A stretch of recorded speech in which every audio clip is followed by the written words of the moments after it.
Karno ingkang sesilih Dewi Surti kanthi duinguni putri saking Mandaraka.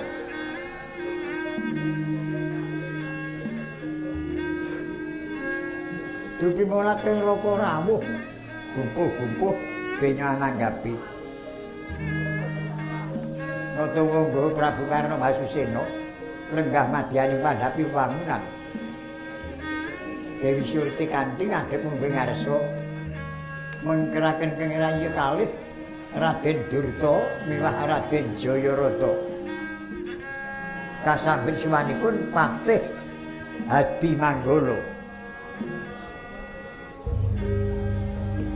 Wonten kaparingan asor mendaya pangudaswarani Jrogang Dringa Wisil.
Risal nayakaning ngerat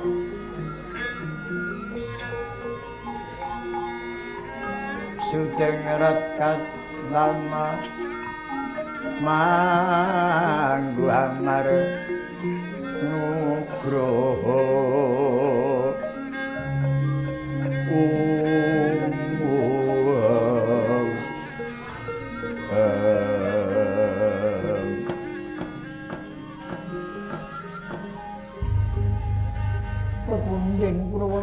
Pada sinuwun kula nyaosaken sembah pangabekti konjuk wasana pingepada diajeng Surti kanthi banget panarumanipun Kakang puja pangestunipun Kakang kebatang panono kula pundi pustaka mugi tatusa sejimat Koko Prabu Karna Basusena kula nyaosaken sembah pangabekti kula ugi nyaosaken pangabekti Koko Prabu Dimas Durta Jayarata ndak tampa abdi dalu kepatihan ugi nyaosake sembah pangabekti. Yo Kakang Patih Hadi Manggala ndak trimo kowe ngaturke pangabekti. Sak sampunipun lenggah kanthi prayogi keparenga kula nyuwun priksa sinuwun. Kados pundi kawusananipun Kakang Pandhawa tuwin Kurawa menapa mboten saged karembak ingkang sae perkawisipun Pandhawa Kurawa diajeng mapan mestinipun dening Bathara Yayi Prabu Duryudana mangkot penggalihe Pandhawa uga adreng pamikire satemah ora bisa sinayudan dumadine perang donya kaping 4 kang ingaran Baratayuda Jaya binangun ora bisa diendani malah wis lumadi nganti 16 dina kelenggan iki akeh para kadang Kurawa kang wis dadi bebanten apa meneh kadang Pandhawa kula ngendi nanging kadang Pandhawa isih mutuh 5 iki dadi banten ya mung para putra-putrane dinipun Kakang Kelenggan iki Kundurana Ngamangga lelakon kang tak idam-idamke wis kasembadan kudu aku ngaturke bekti marang Yayi Prabu Duryudana Kalenggan iki Yayi Prabu Duryudana mitaya marang pun Kakang dijunjung dumadi Maha Senopatining Kurawa kepareng gelar barisi ngaperang ana madyani paperangan Tegal Kuwu budidaya patining Pandhawa pun Kakang Kundur iki adapur mundhut pamit marang jeneng sira Yayi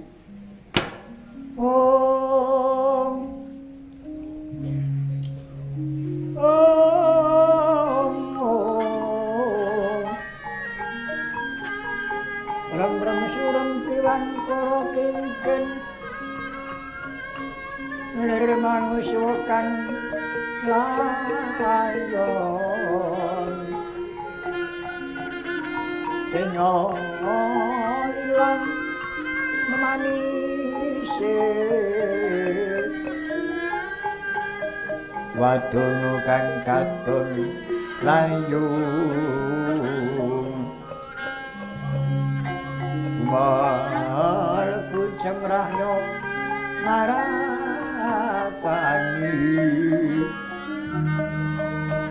marang sarirani lo neles rudira kan wang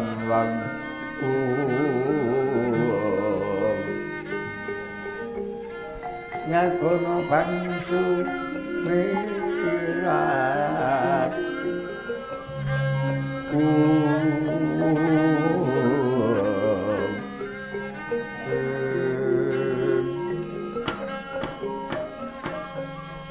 sinuwun boten nginten pilih panjenengan kalenggan menika nampi kanugrahan saking Yayi Prabu Duryudana bombong rasing manah ing rai pendhanipun sinuwun kajengipun Maha Senopati pertondo panjenengan setunggaling prayagung ingkang saestu kasungan kaprawirane ingkang linangkung buktinipun pinitados dumateng Ratu Gung Binathara depani madyaning paperangan sinuwun nalika pun Kakang mengerti diajeng medhun saka pelenggan mrepetipun Kakang arawat waspa glarapan rasaning atiku nanging bareng pun Kakang midhanget ingkang dadi aturmu surasaning aturmu bombong rasaning ati merga pun Kakang dijumrengke Senopati bombong rasaning atimu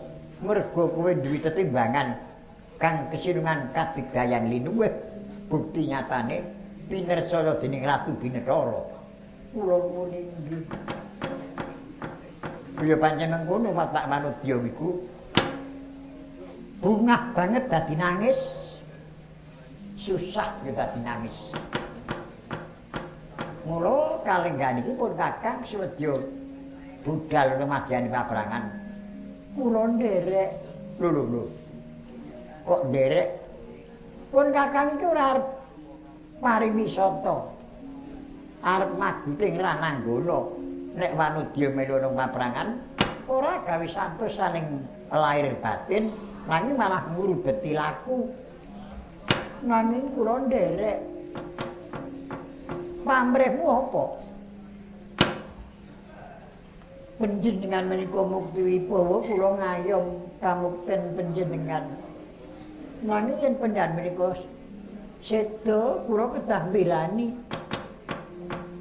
Menawi pran unggul jayanipun anggenipun jumeneng Senopati kundur saking paprangan kula jajar lenggah sinuwun sinuba-suba dipun kurmati para kemula negari Ngastina kados menapa bombonging raos manah kula nanging bilih seda wonten paprangan kula kedah caket kewandhanipun ingkang sinuwun.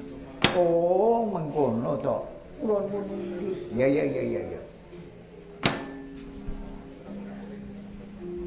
Renipun Kakang bakal mabur Rananggana supaya pun Kakang mau ora ana sambikala. Sedya siram jamas mengko maju rumadyani paprangan ngagem busana uga ing sarwa seta. Apa wis wekta? Sampun tirta irmawar sampun cumawis tigang jembangan. Monggo kula dherekaken siram jamas tuwin siram Diwasraya. Yo. Ayo diajeng. Mahrahina sumubang Hyang Haruna. Dinektraning uga rapuh sataning kukila.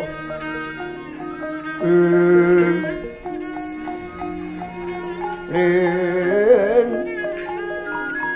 kanikara sakeker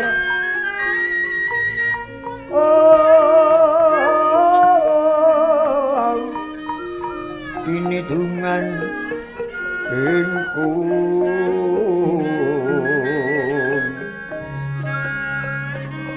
lir sing piniponca kepetoke ngayam wono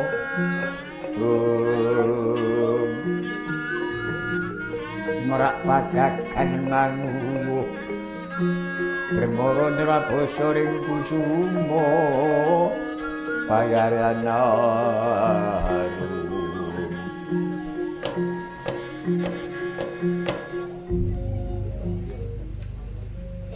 Prabu Karna Basusena kadherekaken ing garwa Manjing Patirtan sigra siram Diwasraya langkung rumiyin siram jamas. Dupi wis purna dayu siram Diwasraya saha siram jamas. Mentas saking Patirtan Manjing wonten Gatulaya sedya ngadi busana. Amung dupi mulat Dewi Surti kanthi mesem anu jimat nyandak astanira sang adipati kumenyut jroning Wardaya Prabu Basukarna tanggap ing sasminta kaya Manjing pagulingan kekalihnya nguja hardaning asmara datan kacarita solah bawanira kaku mewah estri dupi wis purna ing gati Dewi Surti kanthi sahare kepati bantalan astanipun Kang Raka Prabu Karna Basusena dupi Prabu Karna mulat keng garwa sampun sahare kepati tumrap Prabu Karna kepasang yogya menika kinarya srana saged nilapaken ingkang garwa mboten kalampah nderek wonten madyaning paprangan lon-lonan nglorot asta saking lungayanira ingkang garwa sigra ngagem busana kaprajuritan madhek wonten madyaning pandhapi karena sithik prawira njurit Sikra matek suraning driya oh murid jaya ing palugon oh tumempuh barising mungsuh oh no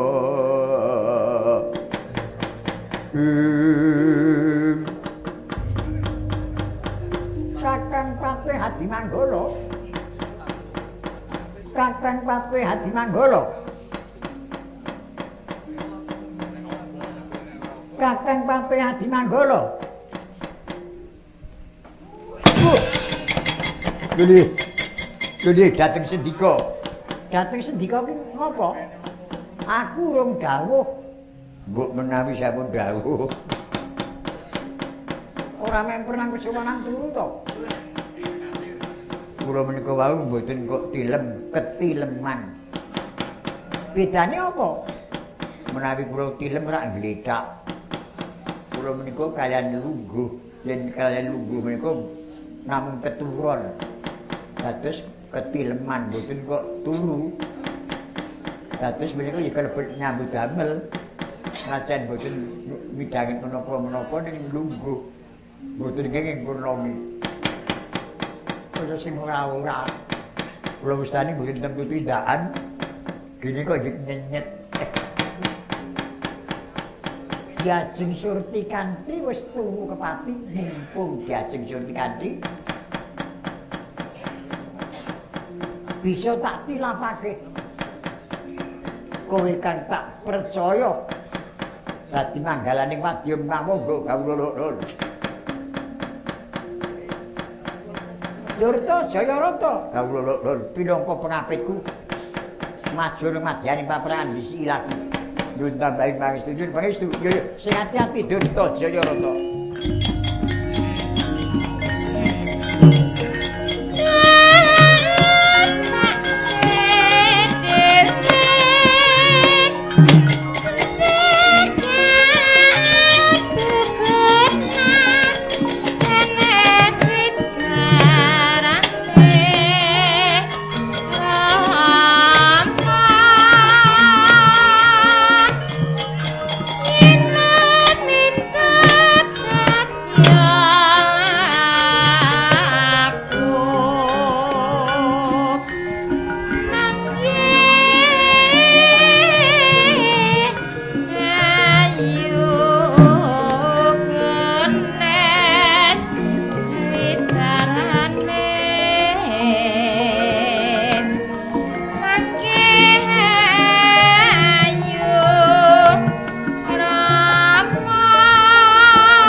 titik prawira jurit sikra matek suraning griya murid jaya ing palugun dene proprang upo lumawan risang pandu siwi nadyan temaksih kadang ingkang nunggil ibu wit ngandhemi prasetyanira denya sagah milani risang kuru pati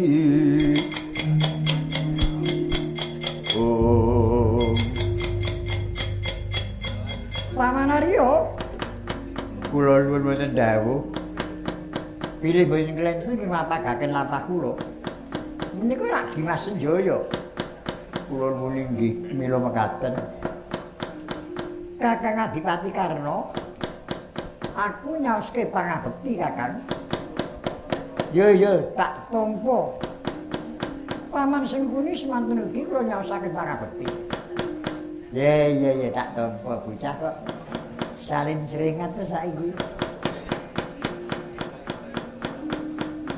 ngatos-atos lho nggih sampun Paman Arya mboten perlu patos Senjaya apa Kakang Adipati lah kok dadi kuwi nyegat lakuku ana wigati apa Kakang Adipati kalenggan iki Maha Senopati ning Kurawa ya mula mengkono mesti kowe nandingi kordane Kakang Mas Arjuna ya kelakon kowe nandingi Kang Mas Arjuna nanging nek wis bisa mecah dadane Senjaya lho kok sikik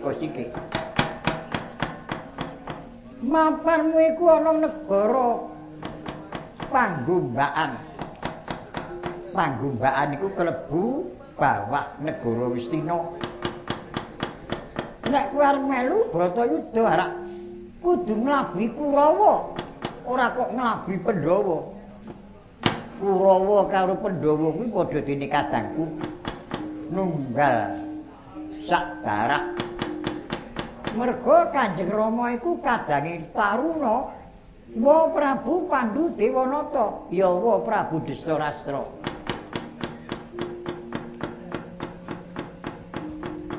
Bratayuda iki miturut pangandikane Kanjeng Hyang Abiyasa perangi darah Barata nanging sapa ingkang nglabuhi marang bebener nek menang kontak ing jagat nek kalah tekaning pati dadi marga wenganing kori swarga mulya saka panemuku dumadine perang Bratayuda ingkang bener iku Pandhawa ingkang luput Kurawa mula aku nglabuhi Pandhawa ya kadangku nak dulur Kurawa ya kadangku nak dulur nanging lelakon iki ingkang luput kuwi Kurawa moh aku nglabuhi wong luput sajake mendem Senjaya mapanmu iku ke bawah negara Wistina Paman Sengkuni mboten perlu tumut-tumut perkawis menika Paman Sengkuni menika dudu Kurawa dudu Pandhawa sampeyan niku wong saka manca negara yeah. Kakang Adipati menawa sliramu iku enget kowe iku yen karo Kaka Prabu Duryudana upamane ora padha dene mboyong putri Mandaraka arak wis wong liyan bebrayan dene kowe dadi kadange Duryudana mergo garwamu saka Mandaraka Banumati garwane Kaka Prabu Duryudana ya saka Mandaraka nek karo Pandhawa didoh-dohna kowe kuwi kadang tunggal margayina karo Pandhawa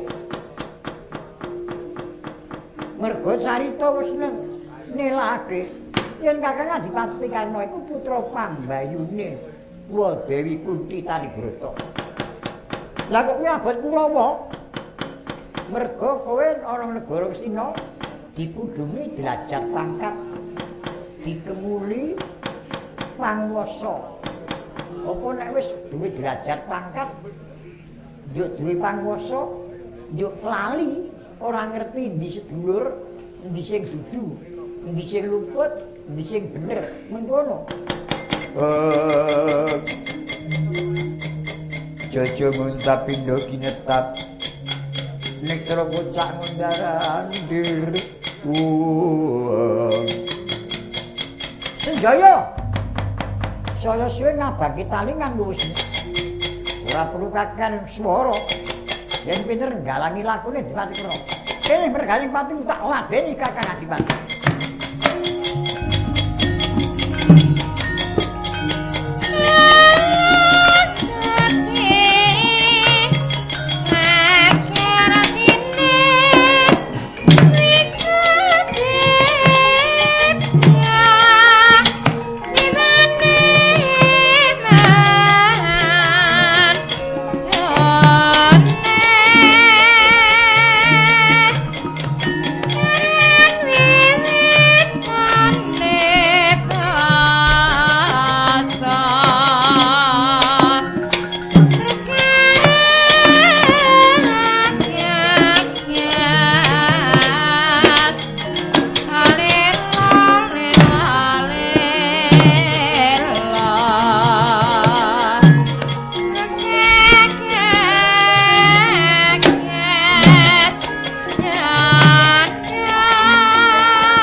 Pripun Ger? Mungsu Senjaya kok niba terus mongko mengsah panjenengan kemangke mesti Arjuna.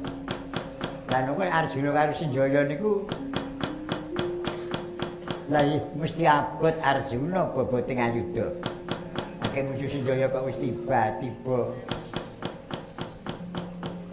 Kundur tengah wong kok yuk. Saya sudah kuatane. Pamanan yo mboten perlu werna-werna. Senjaya pancen sakmenika saya mindak keprigelaning Bandayuda. Senjaya, apa Kakang Adipati? Apa katon dening tanganku? Kakang Adipati ngasta pusaka tak geblake dadaku, tak anglungke jagaku. Wijaya Capa kene merganing patimu.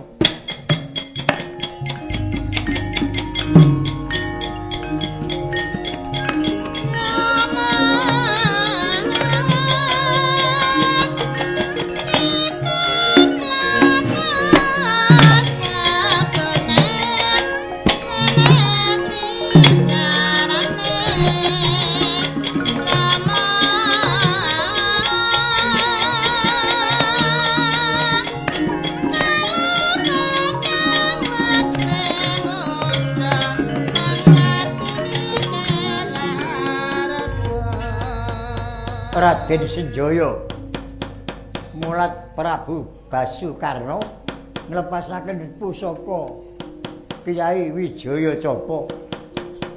Jaja denungalaken jaga denanglungaken pinsi keparing Bathara Nguyang Ayu Baskara. Ketaman pusaka ngamangga Kyai Wijaya Capa. Sirna Mergalayu Raden Senjaya kaelokaning jagat. Saksampunipun seda blas ical kuwandane dadi sendang kasebat Sendang Jaya.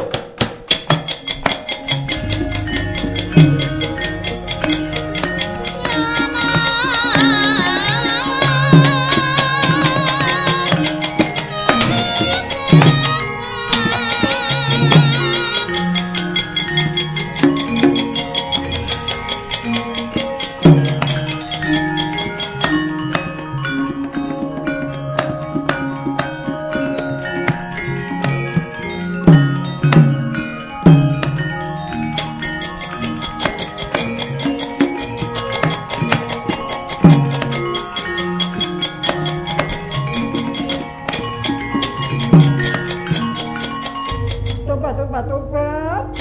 Katangipun Kakang Dimas Senjaya. Ora ngira jebul kowe wani nampakake kridane kok Adipati Karna. Kakang Adipati Karna, kowe tega mateni Senjaya. Kaelokane kuwandani Senjaya dadi wujud sendang. Ora trima banget. Kakang Adipati Karna Sri Kandi belakno matine Senjaya.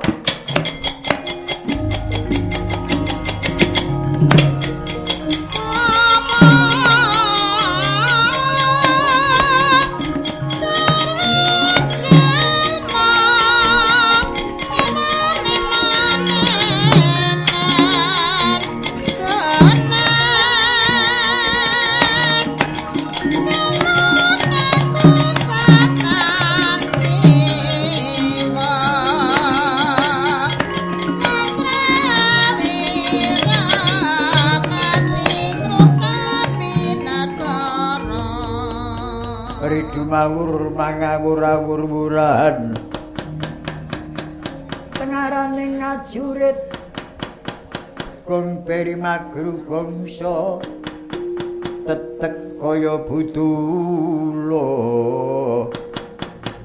war pangri ing turanggestir kata ingkang dojo lelayu sebit yen ora sisih panduluku diajeng wara Sri Kandi. Ora kleru pandugamu kok Adipati Karna.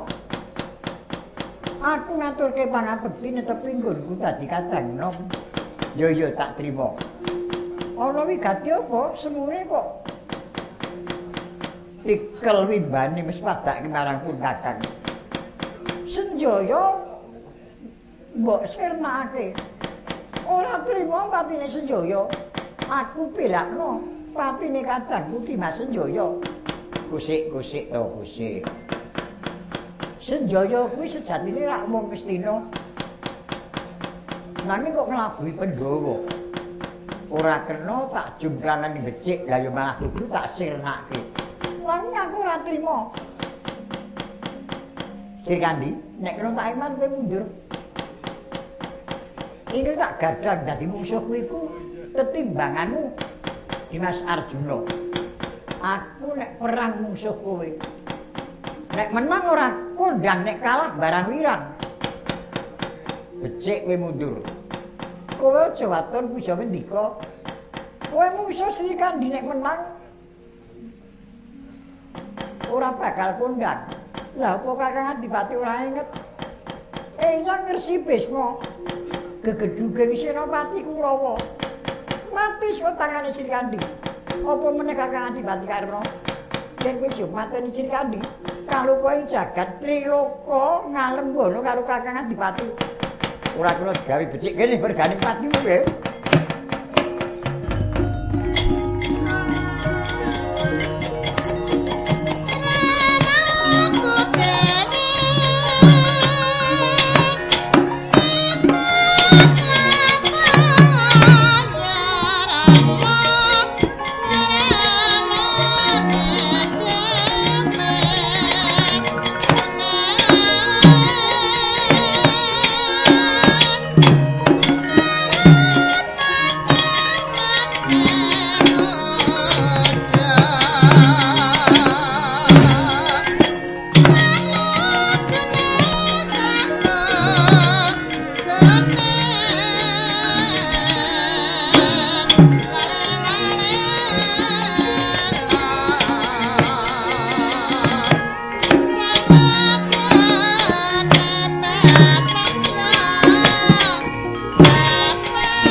Jagat Dewa Bathara. Wah. Senajan manudya yen Sri Kandi kena dipercaya kasudebyane. Prigel Pacakara. Apa-apa ora perlu ngalem awake musuh. Awakmu dhewe dandanono kok Patipati. Upama aku nek diarep mateni bakal kelakon iman yen Cikandi Tumkopati. Supaya kowe mundur tak lepasi pusaka Wijaya Capa. Wijaya Capa? Kowe tak lepaske midhangitno kang dadi pemendikaku. Tak lepaske tumama Srikandi lan aja kowe gawe tatu jiwanggane Srikandi. Udarana wae ageme kasmekan kawerben mbang mundur saka paprakan.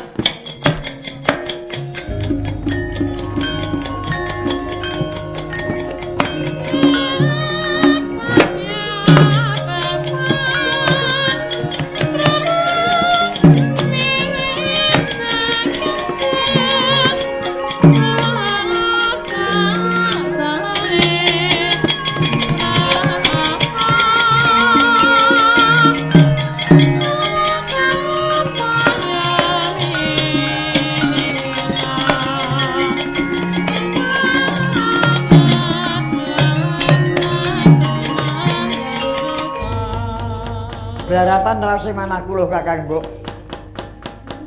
Kula ustane Kakang Mbok Ngemasi kenging pusakanipun kok Adipati. terus semena upama aku tekaning pati malah ora apa-apa. Nanging aku digawe mirang kok Adipati Karna. Aku dilepasi pusaka dodo tak ungalke jaba tak anglungke. Lah kok kasmekanku ingkang diudari nganggo jemparing. Terus semena kaya apa isinku. Oh. Ora ming Ora mbayune kaya ngene kok malah. Sili ana sandanganmu. Oh yek. Monggo. Kula sasi ngambil sondir kula. Dijalke saka kono wae aja cedak-cedak. Lho kula menika ora rayu panjenengan arep adile semono gerange kok. Dijalke saka kono wae. Oh nggih, yen mekaten monggo. Leng-leng driya mangun kum. Kanduan rimang yayah leno tanandang kalin. Menapa mboten mundur kemawon Kang Mbok? Isen aku nek kalih anggap kalah karo Kakang Prabu Karna. Nek ora tegel dulutan aku karo Koko Prabu Karna. Wis mikir kono. Oh iya sampun nyuwanggakaken. Kyai Mertaging kowe tak lepaske ya. Tak lepaske Kang Adipati Karna nanging aja kowe ngepok jiwanggane Koko Adipati Karna. Ramise Koko Adipati Karna wae syukuren sesisih.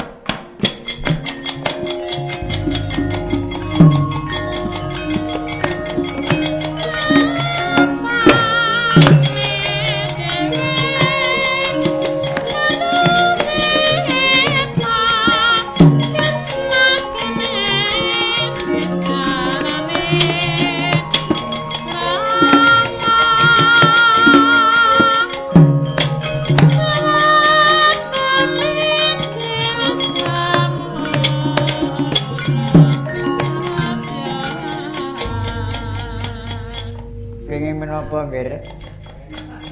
Le tindak kok nolak-nolak mesam-mesem. Paman, Menapa? Wah, mula Dimas Janaka. Yen kalan Srikandi tresnanipun kepati. Wah, lha iki kados ngaten. Sing ngaten menika menapa?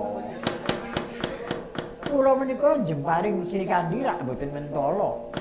Nanging menawi mboten kula jemparing ora mundur. Kula serabani jemparing kula Wijaya Capa.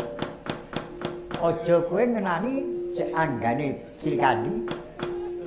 Uculana wae ageme kasmekan. Lah kok estu uwal kasmekan payudaranipun biar. Wah, mongko ngebaki. Ngebaki napa niku? Ngebaki epek-epek peten lho. Jane kepengin perut kula salake. Tangan kok sing ora-ora. Nanging nggih ngaten. awake dhewe iki githoke ana gajahe ora krasa. Nek wong liya githoke ana tengune wis dudak-dudak. Penan geguyu Srikandi kewirangan. Inggih ning dan dhewe kewirangan ora krasa. Kenging menapa? Bidang malih yen dereng wonten wedalipun menika mbok sampun. Wong cukur ora wis kok namung mboko sisih niku dos pundi? Engke nyukur ora wis sisih menika. Lah menika lho. Ora wis benda menika namung ngical sisih niku dos pundi? Pirang-pirang dos.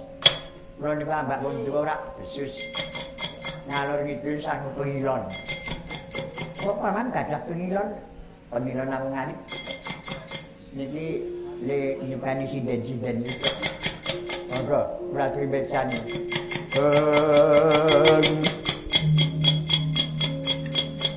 Leng-leng indriya mangun-mangung kanduan rimang leno kanandangkan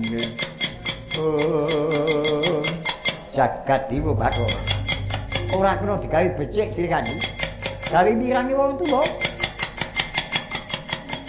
tanpa ana Kuntawijaya Capa.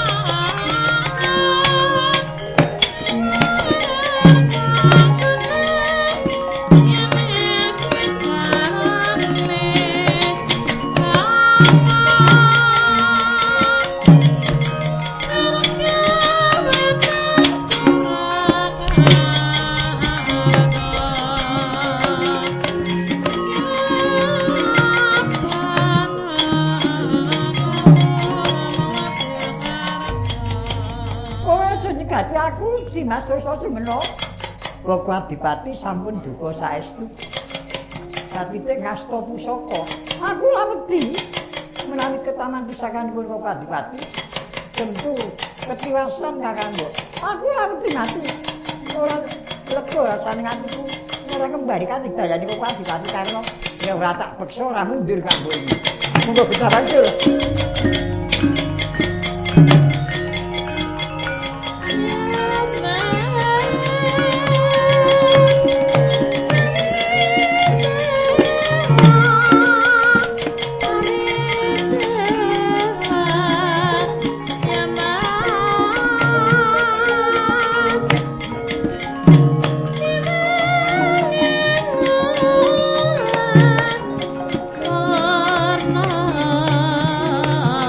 Karna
Janing-janing talaga kati langit mambang tanpa wulan pamaneka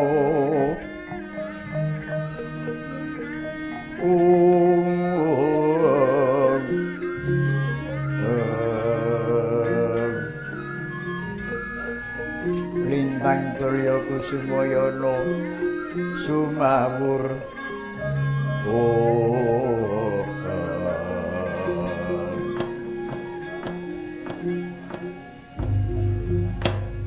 wayah Prabu Bathara Kresna Raharja prapamunung pakuwon randu watangan kula muni nggih pangestunipun Kanjeng Hyang Prabu Matsawati mboten mangke sambi kala putuku nggih wong bagus Arjuna padha kanthi Basuki nuwun pangestunipun Kanjeng Hyang Prabu mboten mangke sambi kala pangabekti kula kunjuk yo tak tampa Bratasena kowe uga padha Basuki Pangestune Matsawati kakekku bektiku tampanono yo tak tampa Koko Prabu Bathara Kresna Raharja rawuhipun pangestunipun Nyai Samyaji paran kawekasane wayah Prabu Bathara Kresna ingkang tansah ngangelang paprangan Tegal Kuru dadosna kamuningan Kanjeng Hyang Dimas Werkudara samangke sampun purun kula kanthi sowan Kanjeng Hyang awit sampun kalampah nyirnakaken Kurawa ingkang bobotipun kapenggalih sami kelayan bobotipun Gatotkaca. Sapa? Kadang kula Dimas Dursasana. Pejah saking Dimas Bratasena dipun sempal-sempal kuwandanipun ugi saged kinarya sarana kulawaripun agenipun Yayi Wara Drupadi anggenipun kagungan wiraos kedah siram jamas mawi ludiranipun Drupa menapa Dursasana. Ya mengkono Bratasena pancen mengkono Matsawati kakekku syukur mangayu bagya. Arjuna kula nuwun wonten dawuh sok ndadeki kuwatir rasane pamikir wong adoh. Kala mangsane kowe mesti pisah saka barisan gedhe. Kalepatan kula nyuwun gunging pangaksama. Latalah sinuwun. Lah nek mboten kula sing Prabu Arjuna, angel lajeng manunggal dhateng para kadang. Ya tak trima Kakang Semar, kepara nyata Kakang Semar ngayomi putu-putuku Pandhawa. Wayah Prabu Ndorowati sak papine Dursasana. Banjur sapa kira-kira ingin bakal maju ora madyaning pabaratan senopatine Kurawa. Niwara ingkang sampun paradin kalenggan menika senopatine Kurawa Yayi Adipati Awangga. Basukarna kula nuwun nggih mila mekaten. Lah banjur sapa ing kudu nanggulangi kadidayane Prabu Karna? Mboten wonten sanes kejawi namung Dimas Arjuna.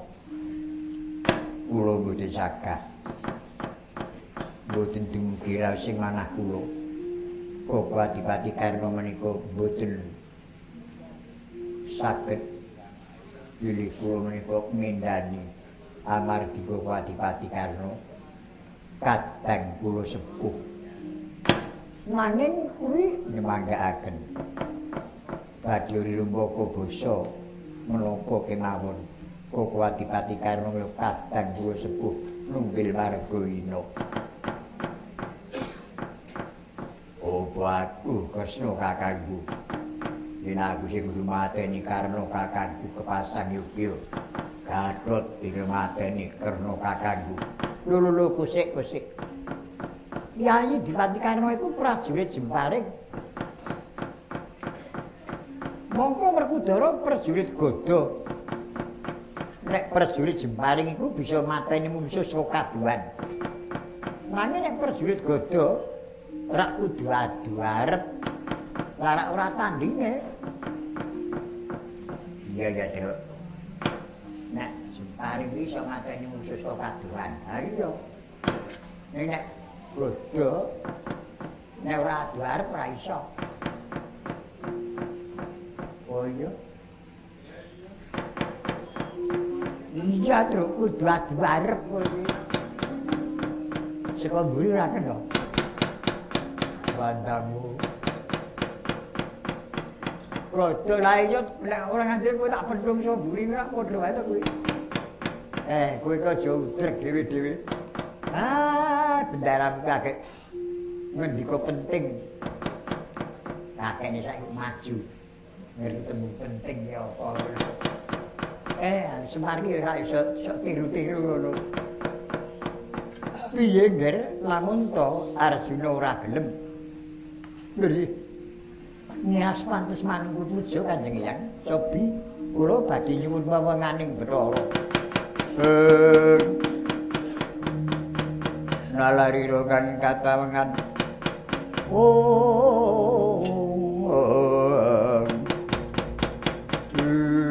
Pelajaripun Dewi Wara Sekandi.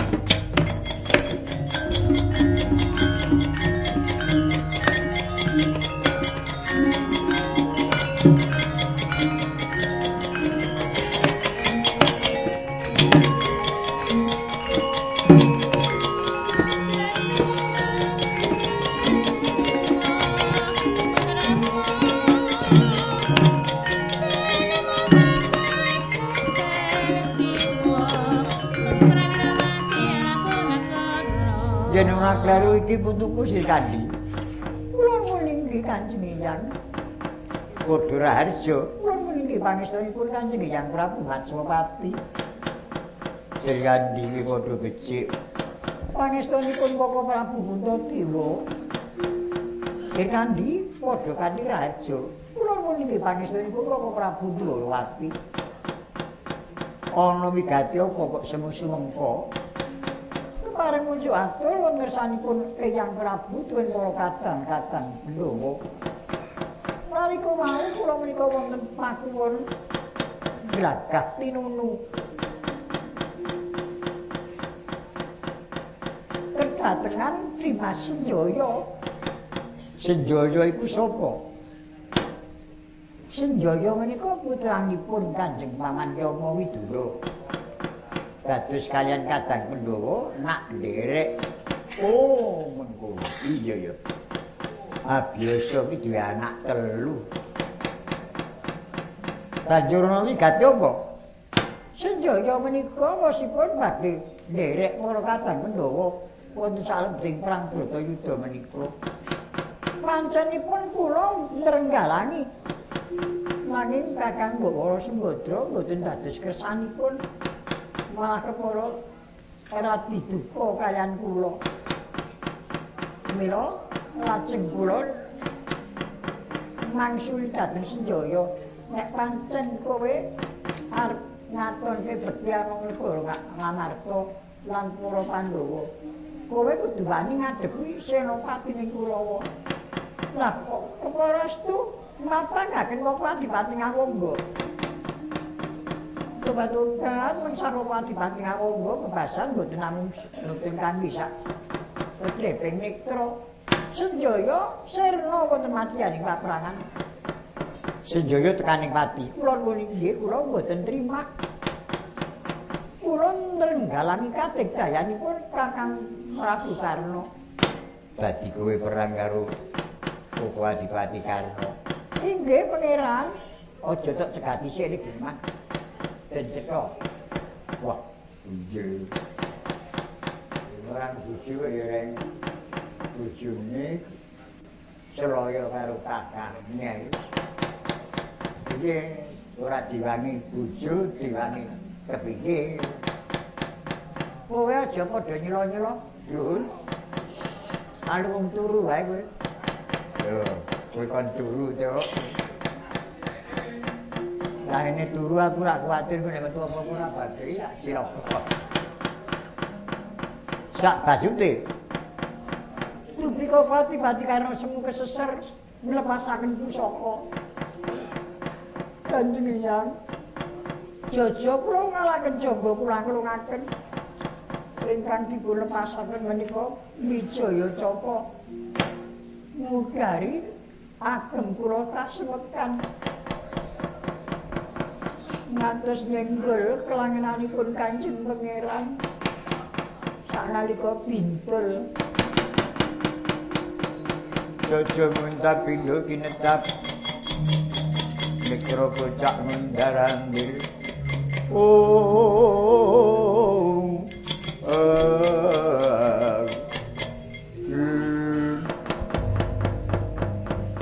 matur ngarsa dalem Kanjeng Hyang Prabu kula sagah mapagaken krijanipun Koko Adipati Karna kowe saguh mapagake Karna kula nuwun kowe saguh Kyai Arjuna inggih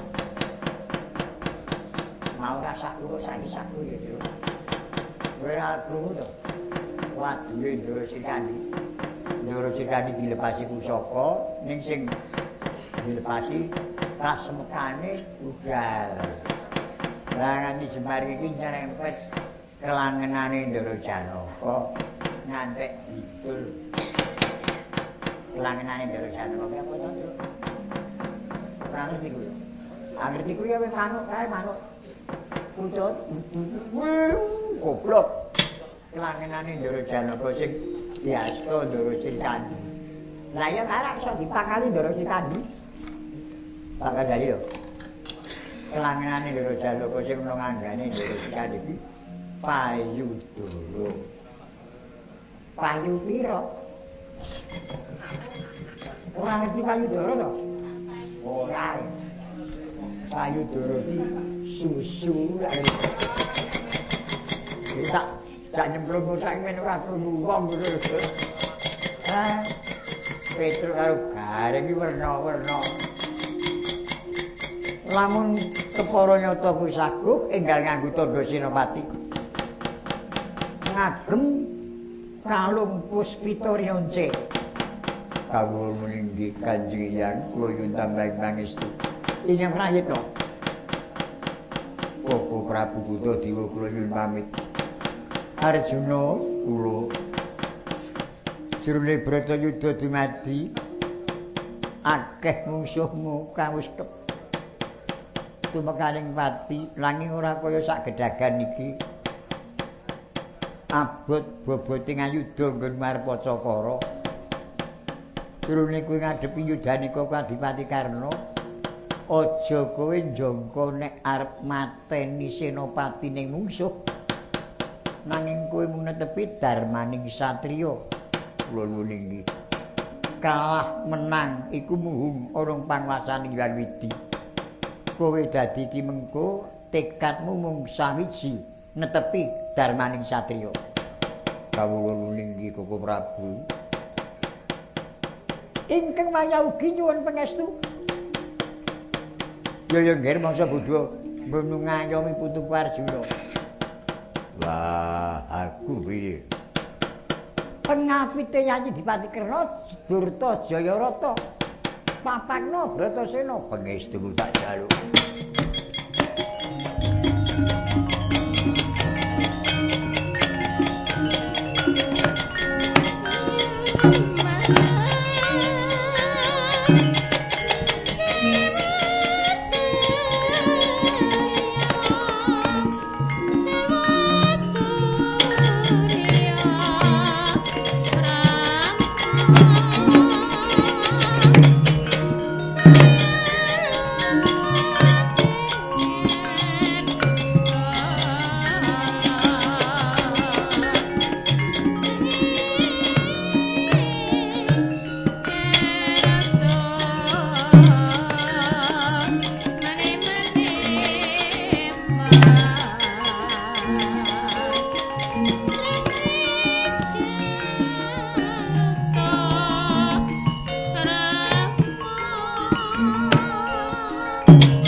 Tandyabala Pandhawa Biyuk gumulung mangusiring mungsuh ring sata Kurawa kambah kongkeh seru katitih larut kerut katut para ratu yang Prabupati melu kapilayu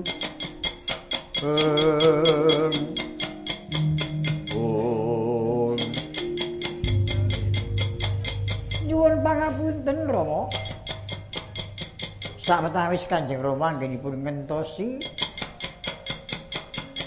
wonten tepining wana Tegal Kuru ingkang kinarya ajang perang para Kurawa lan Pandhawa. Wis ora dadi apa. Wis kebajut iki kok. Dadak bali barang ngres wong tuwa. Ora samangke sampun sumekta sedayanipun.